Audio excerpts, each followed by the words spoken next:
The savanna's sun beat down with relentless ferocity, turning the endless grasslands into a shimmering, hazy expanse.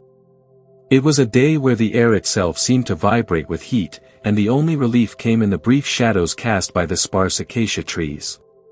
Under one of these trees, a cheetah named Zola stood, her lithe body a masterpiece of tawny fur punctuated by black spots.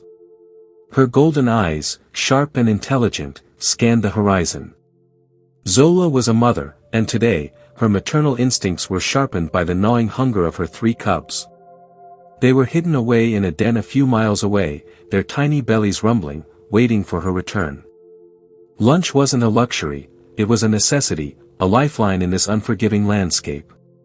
She stretched, her muscles rippling beneath her spotted coat. Playfully, she rubbed her flank against the rough bark of the acacia tree, enjoying the sensation. The coarse texture scratched an itch she hadn't realized she had. As she did, her eyes remained alert, constantly surveying her surroundings. A small herd of zebras grazed peacefully in the distance, their black and white stripes a dazzling contrast against the golden grass. Closer, a group of wildebeest clustered together, their dark, shaggy coats blending with the earth. They watched Zola with wary eyes, their heads held high, nostrils twitching as they tested the wind for any hint of danger. They knew the game, the unspoken contract of the savanna, hunter and hunted, predator and prey. Each of them knew they could very well be lunch. Zola was well aware of their watchful gaze. She had learned patience, the art of stillness, the importance of knowing when to strike. She deliberately prolonged her casual scratching, adding to their unease. Let them wonder, let them second-guess, let them exhaust themselves with fear. The sun climbed higher, intensifying the heat. The zebras, growing restless, shifted their weight from one leg to another. The wildebeest remained frozen, statues carved from fear. Zola continued her charade, projecting an air of languid indifference. But beneath the surface, her muscles were coiled, her senses heightened, her mind calculating the odds. She chose the wildebeest. They were closer, more numerous, and, she suspected, less alert than the skittish zebras. A plan formed in her mind, a strategy honed by years of survival. Without warning, Zola exploded into action. The transformation was breathtaking. One moment she was a picture of indolence, the next a blur of speed and power. She launched herself from the tree, her body low to the ground, her paws a rhythmic drumbeat against the dry earth. The wildebeest scattered, their startled bellows echoing across the savanna.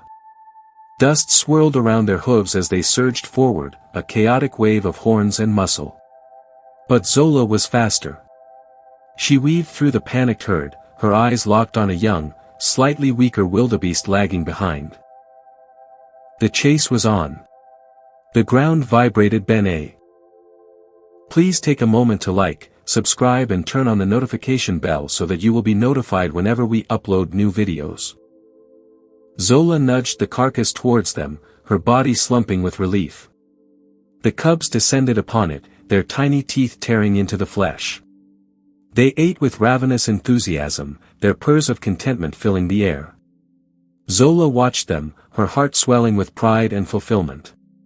She had faced the harsh realities of the savanna, she had overcome the challenges, and she had ensured their survival. As the cubs feasted, dark shapes began to circle in the sky. Vultures, patient scavengers of the savanna, were drawn to the scent of blood and the promise of leftovers. They perched on nearby branches, their beady eyes fixed on the scene below, waiting for their turn. Zola paid them no mind. Her cubs were fed, and for now, that was all that mattered. She would rest, regain her strength, and prepare for the next hunt. The cycle of life on the savanna continued, a relentless dance of survival where every day was a struggle, and every meal was a victory.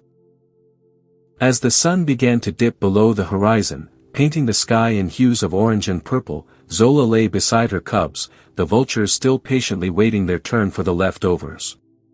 The savanna was quiet, save for the sounds of the cubs contentedly eating. Zola closed her eyes, grateful for the moment of peace. Tomorrow would bring new challenges, but for now, she had earned a moment of rest, a moment of satisfaction, a moment of profound connection with her cubs and the harsh, beautiful world they inhabited. And don't forget to subscribe to Funny Scenes for more videos. Thank you for watching and everything you do to encourage this channel.